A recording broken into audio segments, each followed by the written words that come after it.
Let's go. Ibyifuzo bitatu. Umugabo n'umugore b'abakene bari batuye iruhande rw'ishyamba. Umunsi umwe ku kagoroba, itumba rica ibintu, batangira kuganira bavuga ibyo abaturanyi babo bifataga nabi kandi bafite ibintu bitagira ingano. Umugore aza kuvuga ati, "Uwankiza? Sinamera nka bariya."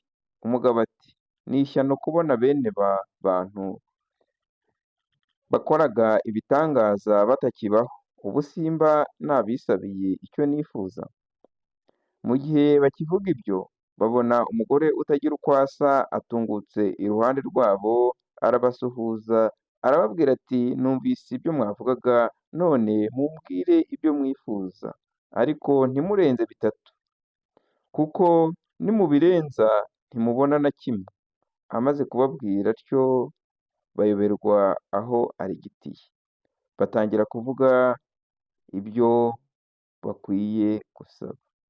Erega ntibyari byoroshye kubona ibintu bitatu gusa ako kanya, n'ubukene bari bafite.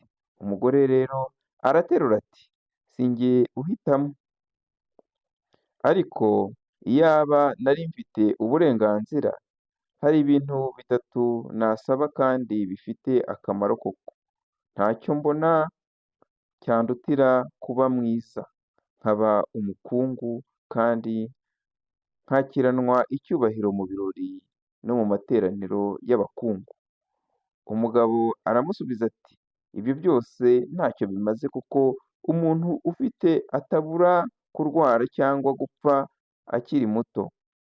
Ikiruta ni ukugira ubuzima bwiza, imbaraga no kuramba." Umugore nawe ati, "Ese kuramba byamarira iki umuntu ari mu butindi? Ahubwo byatuma aba umunyabyago igihe kirekire. Aho uzi kubura icyo urya no guhora mu maganya, iyaba wa mugore yaduhaye uburenganzira bwo gushaka ibintu birenze bitatu, kuko mbona dukeneye byinshi."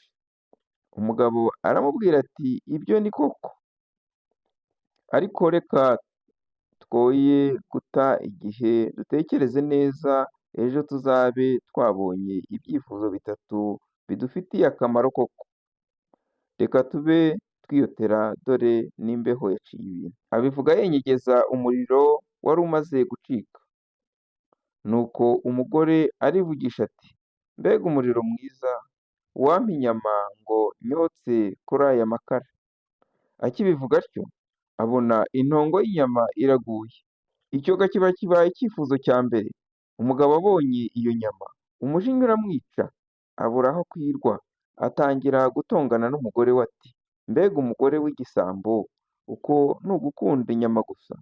Ko duturiye ishyamba, inyama nazo ni ikibuze? Ukuntu wifuje nabi! Icyampa ngo iyo ntongo igufate ku zuru."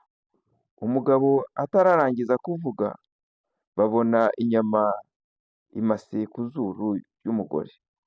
Umugore ararira, agerageza kuyikuraho, ariko biba iby'ubusa. Umugabo abibonye aribwira ati, "Noneho nanjye murushije ubucucu. Mugenzi wanjye ntundenganye. Nkurahiye nkomeje ko ntigeze ntekereza kukwifuriza nabi. Nari ndakaye cyane, mbivuga ntazi ko mvuga. Reka noneho twifuze ubukungu, maze nzakugurire akantu kabengerana uzashyira ku zuru, kajye gahisha iyo nyama." Umugore ati, "Mbese ubu nakwihanganira guhorana iri shyano? Icyampa gusa nkabona iyi nyama inyomotseho." Akibivuga atyo, abona ya ntongo iguye hasi. Ibyifuzo biba bibaye bitatu. Umugabo abwira umugore we ati, "Iri ni isomo koko.